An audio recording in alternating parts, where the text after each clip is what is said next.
For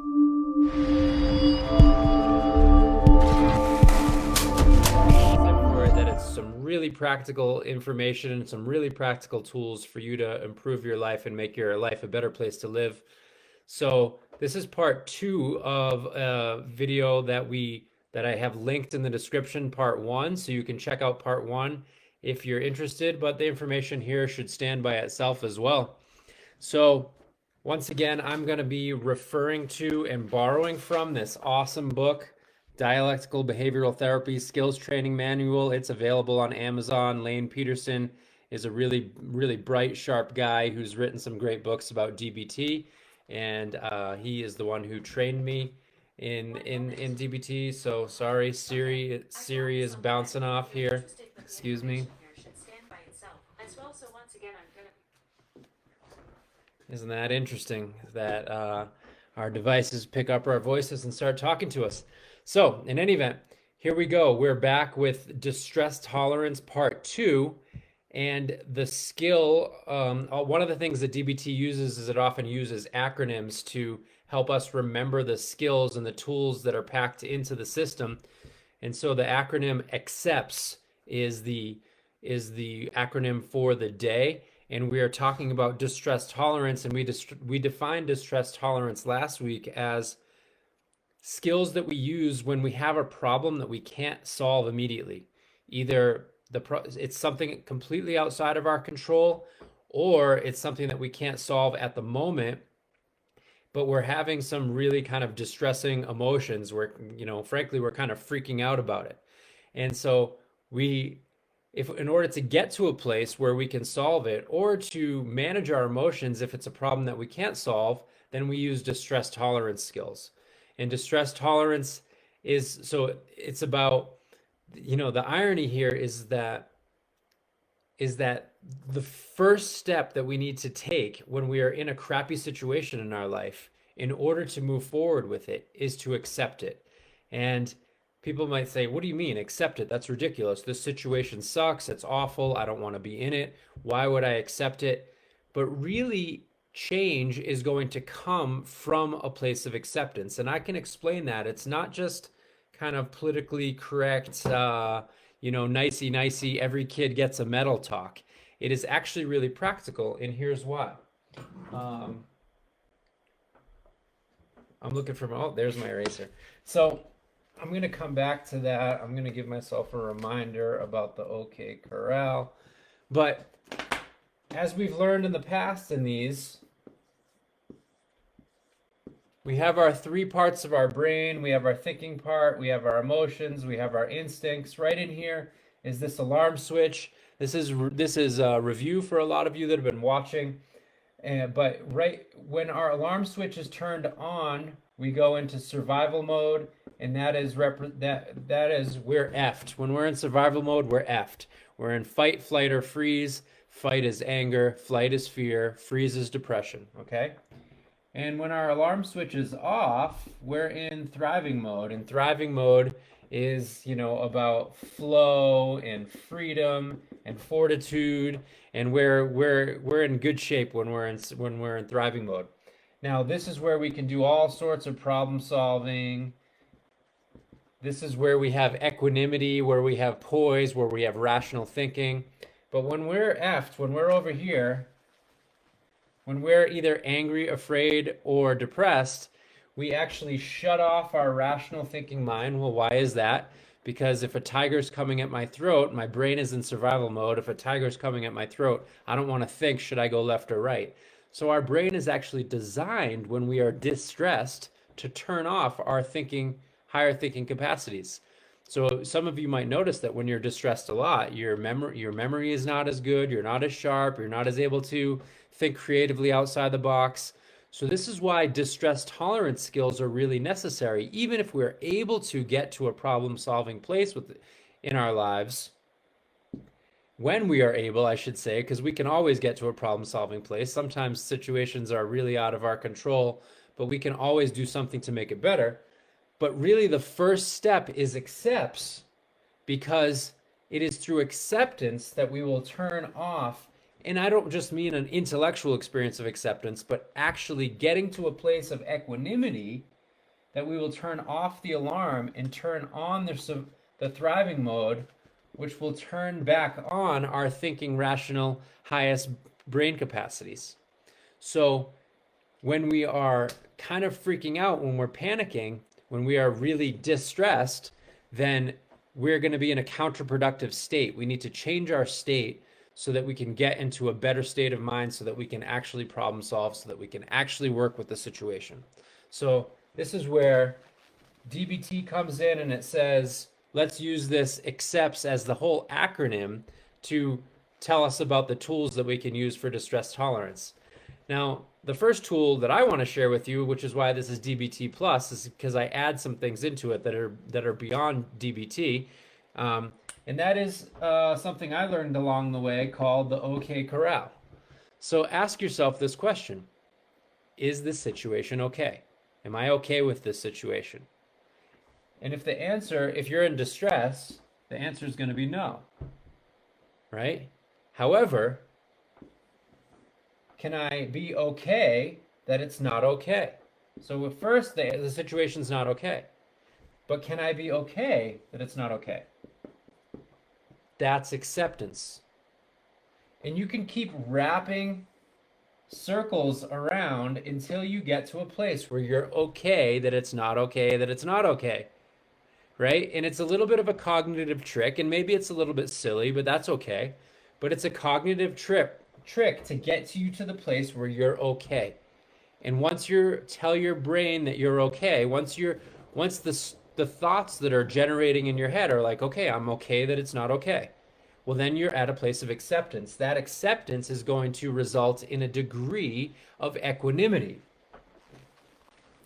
That degree of equanimity is going to turn off the alarm and turn on the thriving mode, and it's going to turn on the higher thinking capacities, the human brain. So that is the first step. So it's called the OK Corral. And how can you just be okay with things as they are, right? It doesn't mean that you're not going to move in the direction of change. It doesn't mean that you're not going to problem solve. In fact, this is the foundation for change and problem solving, is to get space, get peace, get some equanimity so that you can actually think straight, okay? So that's the OK Corral, and it's a good tool. It works if you use it, okay?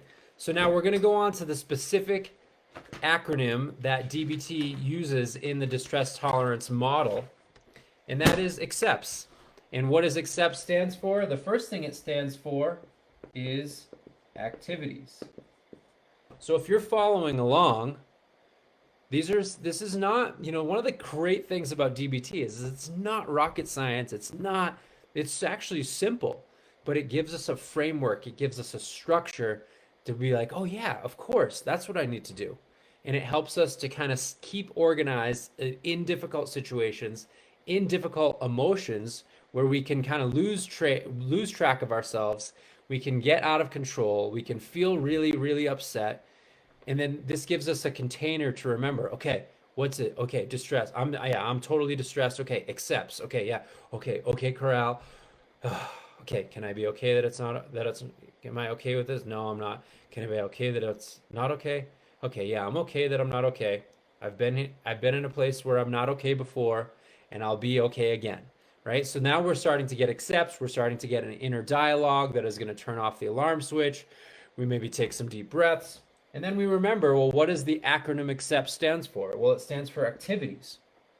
Activities is to remind us to do stuff, to do something that is going to get us to change our state, to do something that is going to distract us actually from the current distress that we're in.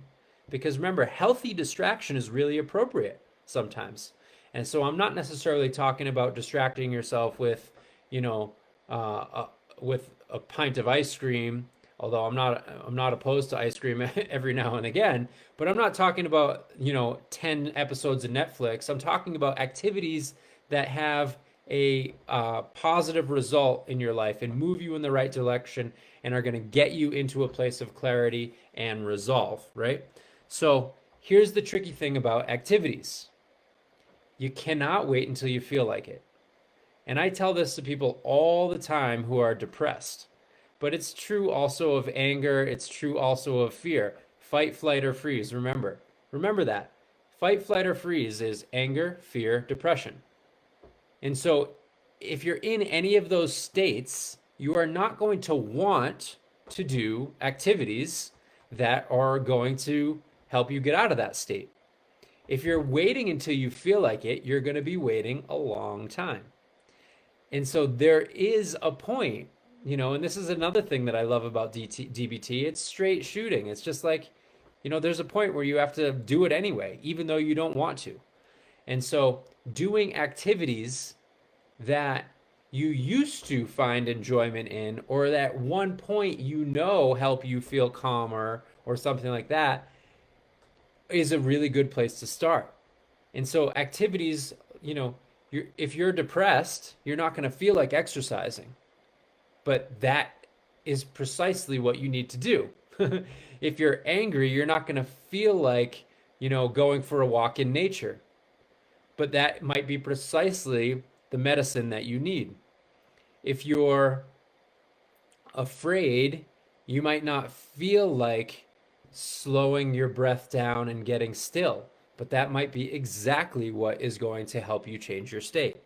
So if we wait to be interested, if we wait until we think we're going to enjoy the activity, we're going to be waiting.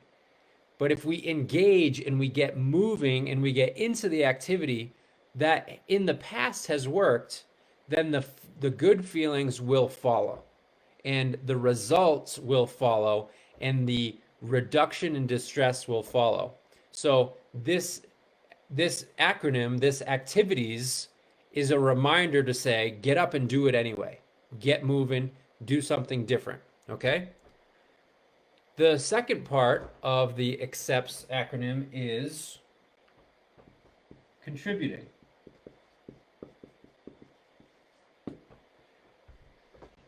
There are whole models of therapy now that recognize that actually don't even, they say, we're not going to talk about your problems, we're not going to talk about your past, we're not going to talk about mommy and daddy. You're just going to do service. and this is actually the original spirit. Like when if someone gets in trouble with the law, maybe you've had the experience, you've been assigned to community service. Well, the original spirit of that is actually quite beneficial.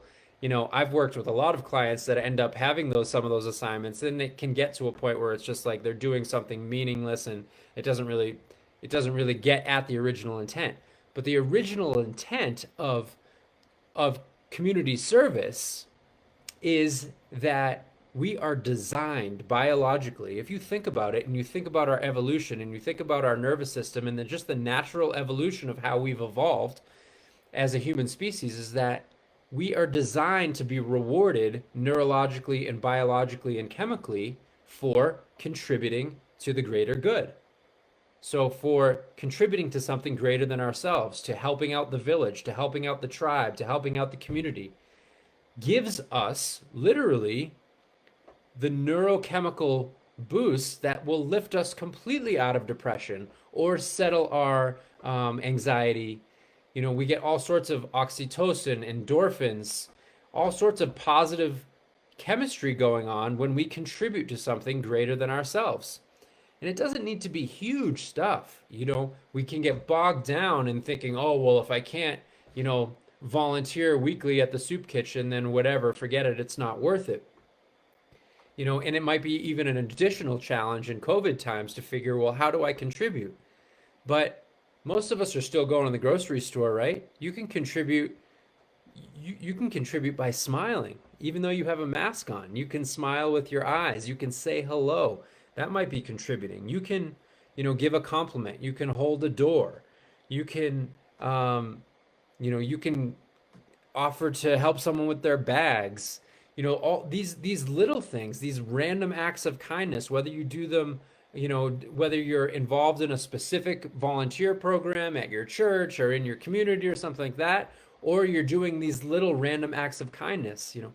One of the things when I was really, really deeply depressed in college, um, in which got me on the path that I'm on now, that is, kind of a, an effort at healing myself and now sharing that work with others. When I was really depressed, it kind of dawned on me that I needed to get out of my own self. I needed to get out of my own the prison of my own thoughts and feelings and emotions. And I started playing this game. I was living in the Boston, Massachusetts area, and I was in Cambridge, and I was in Harvard Square, and I'd started playing this game where I called it Help Without Being Caught. And I would just try to do random acts of kindness without even, I was too shy and I was feeling kind of crappy and like depressed, and I didn't really want to interact with people. I didn't want people to give me big thanks. I wasn't feeling so great about myself or anything like that. So I turned it into a game of helping without getting caught. And man, it felt really good. I would do little things like, you know, I would fill someone's meter and then hide around the corner and watch, or just little things to just make someone's day a little bit better. And it really, really felt good to me. So here's the thing: there is no such thing as a truly selfless act. When you do good for others, you do good for yourself. So when we're in distress, we're often obsessed with thinking about our own thoughts, our own feelings, our own experience, and we can break out of that by doing something good for someone else, doing something good for a family member, for a community member, doing random acts of kindness. You get the point, right? It's really a really the top-notch medicine for human beings. We're designed to help other people out. Okay? So, contributing. The next one is comparisons. This one has a fine line. There's a fine line with the comparisons because sometimes we use it to guilt trip ourselves, but that's not really what I'm talking about. But comparison is being like thinking about like, wow, for me right now, like an example of comparison that is a mild comparison and a healthy comparison is like I got my kids, on doing online schooling. There's lots of, stress. There's lots of different things going on with COVID. Yet at the same time, I can think about other people that are in a, inner city and maybe they have it much worse. Or I can think about other people that don't have, the beautiful, the abundant food that we have. And so I can compare myself to others that are having a harder time and say, you know what, let me keep this in perspective here. My situation is okay. Or I can compare my situation now to experiences that I've had in the past where it's like, I've been through stuff like this before. In fact, I've been through harder stuff than this before. And this too shall pass, right? So comparison is about keeping it in perspective. Be careful with this one that you don't go over the line and start beating yourself up or shaming yourself and saying, well, what the hell is wrong with me? I don't have it nearly as bad as so and so, and I still can't get my shit together. No, that's not the point of this. Comparison, the point of the comparison is to gain some perspective and to help ourselves feel a little bit less shitty about our current situation, right? So that we can get moving and get a little bit unstuck, okay? So the next one are emotions. And this is the recognition that we are in charge of our emotions. You don't believe me? Well, what do you think you're doing when you go and watch a YouTube video of happy kittens, if that's your thing, or you watch babies smiling, right? You go on YouTube, look up on YouTube babies smiling or babies laughing, and I challenge you to not smile. You are going to change your chemistry. You're going to change your emotions. And one of the points that I'm always trying to make in my own life, with my children, the people that I work with, is that if we are deliberate, we can manage our emotions. We're doing this all the time, but what you're going to notice is that the unconscious tendency is for a principle called like attracts like. And so when I'm sad, I'm going to have a tendency to listen to sad music. Like attracts like, and it'll create more sadness. But instead, and this is another DBT skill, one of my favorites, they call it opposite to emotion. I can do the opposite of what my current emotion is in order to change my state. So if I'm sad, I might want to watch a comedy. You know, maybe I'm not going to get all the way to the laughing place right away, but I'm going to start moving the ball in that direction. You know, if I'm feeling isolated, then maybe I want to reach out to someone. If I'm feeling angry and hot, my body's all hot, well, maybe I want to take a cold shower. So I want to do the opposite and to try to manage my emotions and get myself and to do something proactive, again, activities that are going to more likely result in emotions that are more congruent with my moving forward with my life. Okay? We all have distressing situations sometimes that are outside of our control that feel overwhelming. But what we can do is focus on controlling what we can control. Here's another side tool. Life fits into two categories: stuff I can control and stuff I can't control. But most of us spend, and so here, so say we have 1, 2, 3, 4, 5, 6, 7, 8, 9. Say we have 10 bars of energy for the day. Imagine that we're like a cell phone with battery bars, but we got 10 bars of energy. Well, most of us think about all the stuff that we can't control, and then we worry about the stuff that we can't control. And then we act on those worries by, not doing anything, keeping ourselves isolated, maybe watching 10 episodes of Netflix, maybe drinking or drugging or hurting ourselves. And then now we've spent 1, 2, 3, 4, 5, 6, 7, 8, 9. We've spent 9 bars of our 10 bars of energy on stuff that we can't control. And we only have 1 bar left to actually do something about the things that we can control. So your effectiveness in life, even if you're in a crappy point in your life, is going to be directly related to you shifting your focus to stuff that you can control. Well, I can watch a video of baby smiling instead of watching a video about how awful the world is, instead of watching the evening news. And I can create emotions that are positive, that are going to be more likely to move me in the direction of taking action and creating solutions in my life. And I can spend most of my energy bars on stuff that I can control, and hopefully as few as possible on stuff that I can't. And now, here's the thing, because I've done this, I'm going to increase my muscles, and I'm going to actually have more stuff that I can control. Because now I've got a lot of solutions, and I've got motivation, and I've got positive chemistry going on.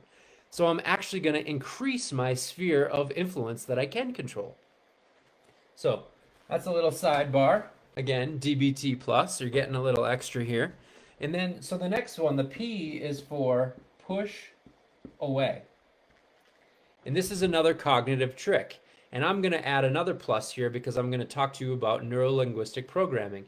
Neurolinguistic programming, or NLP, is a system of cognitive tricks that you can say, well, this is the way my brain works, and I can use it to my advantage.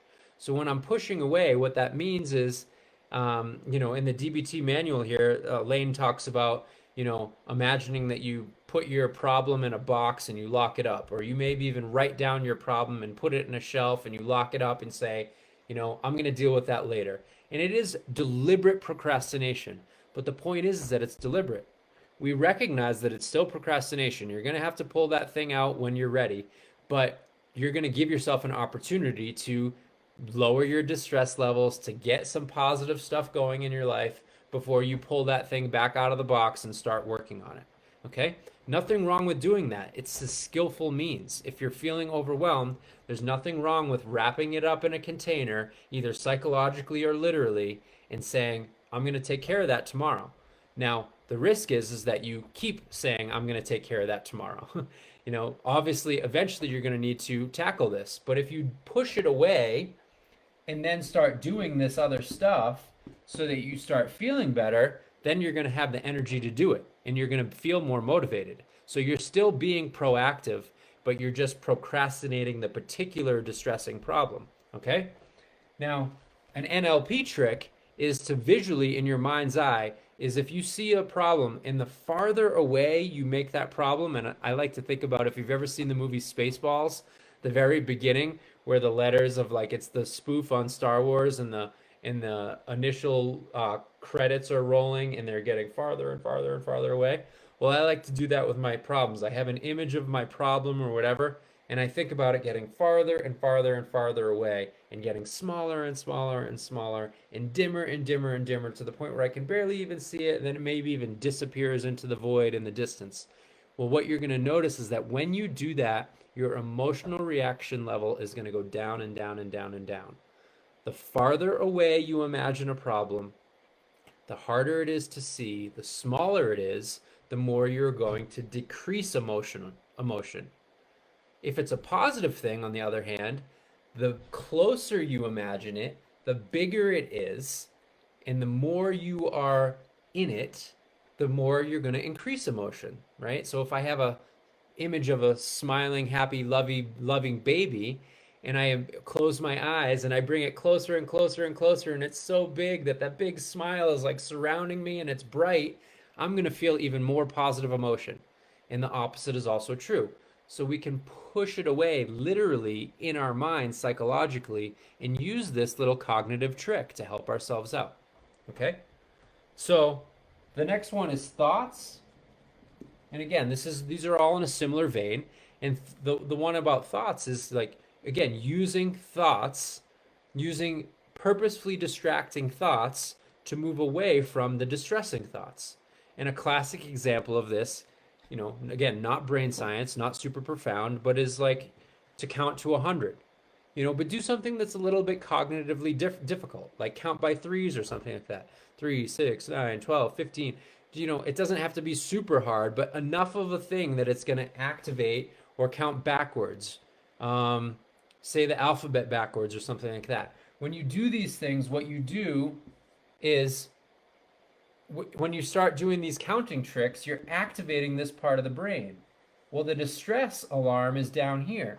So what you're doing is you're moving your conscious, deliberate activity into a higher part of the brain, which is going to turn off the alarm and activate this more and get us more into this thriving mode. Okay? Just a cognitive trick. It works. Practice it. Okay? Then the last one for the accepts module, and we're going to wrap it up because we're getting close, is to do something that increases our sensations of aliveness. So, do something vigorous. Do something, when I'm in a distressing mode, I'll maybe drop and do 20 push-ups. Something that is hard. Something that gets me visceral into my sensations. Maybe I'm going to splash cold water on my face. Maybe I'm even going to, and this is something that I literally will do sometimes, is get a cold bucket of ice and I'll stick my hands into it and challenge myself to see how long I can keep my hands in there. Guess what? You're not going to be thinking about your problem when your hands have been in a bucket of ice for 30 seconds. Okay? So this is, again, it's a deliberate distraction. It's doing something that is very viscerally strong in order to shift us away from what we're freaking out about, to change our chemistry just a little bit so that we can start activating some of these other tools and start moving things in a different direction that is more conducive to our thriving, to our health, and to our happiness. Okay? So this is the accepts module. Okay? This is a DBT, distress tolerance, is one of the 4 main modules of DBT. You have distress tolerance, emotional regulation, interpersonal effectiveness, and mindfulness. We're talking about distress tolerance and the accept skill, and we've given you some other things with some DBT-Plus. Again, my name is Mike Boyle. This is the Shrink Shop, where I'm teaching people things that you can learn in therapy, but you can also learn it yourself. You can become your own DIY therapist.